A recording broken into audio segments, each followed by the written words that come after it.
il y a une petite touche d'alcool quand même dans votre galette. Très très légère touche de rhum.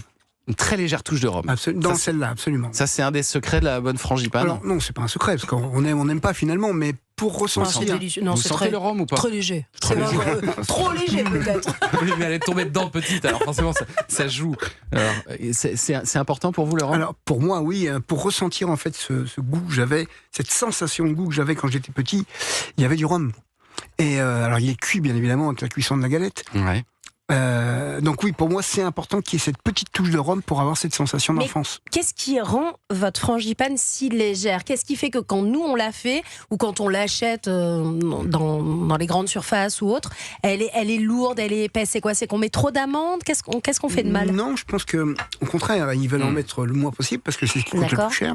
Avec le beurre, souvent il y a des beurres peut-être pas de très bonne qualité. Je parle pas des artisans, je parle de l'industriel. Bien sûr. Oui, bien sûr. Et évidemment, il faut des produits de qualité, mais ça c'est une base. Donc des amandes de qualité, du beurre et tout ce qui va avec. Simplement, il y a énormément de moelleux et de fondant. En fait, le fondant, c'est l'humidité. Le moelleux, c'est la matière grasse. Et donc c'est moelleux, mais c'est aussi fondant. Ouais. Et il y a autant de fondant, donc d'humidité, quelle qu'elle soit, dans la crème frangipane que dans la pâte feuilletée.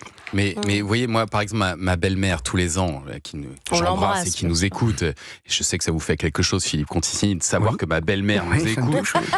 Chaque année, elle tente de faire une galette des rois elle-même. Et chaque année, on est... Vous dites elle tente, c'est pas bon signe. Sans lui faire offense, on est assez loin de ce résultat. Donc, qu'est-ce qu'on pourrait donner comme conseil aux gens qui nous écoutent pour réussir à la maison une galette des rois? Je pense que, vous savez, une galette des rois, c'est une frangipane, la plupart du temps. Frangipane, c'est de la crème pâtissière, 1/3 environ, et 2/3 de crème d'amande. Enfin, à peu près. Et ben, dans la crème pâtissière, il faut mettre très peu de farine et très peu de fécule, en tout cas, qu'elle soit peu collée. Et surtout, très peu de sucre. Il n'y a pas besoin de sucre, puisqu'il y en a déjà pas mal dans la crème d'amande. Ça, c'est une première chose, parce que ça alourdit la sensation, le sucre. Et donc, très peu de sucre dans la crème. Oui, elle n'est pas sucrée. Et puis vous faites un feuilletage très léger. Le feuilletage, il est fait sur 5 jours et demi. C'est ça le problème. En fait, il y a 3 conditions pour un feuilletage, c'est le repos et le repos. Mais pourquoi alors moi, je fais ma galette à la maison aux grandes dames de la famille, mais... Moi, ma pâte feuilletée, elle n'est pas lisse, nickel comme vous. Elle part, elle gondole un peu. Vous voyez ce que je veux dire? Très bien, madame. Ah oui, d'accord.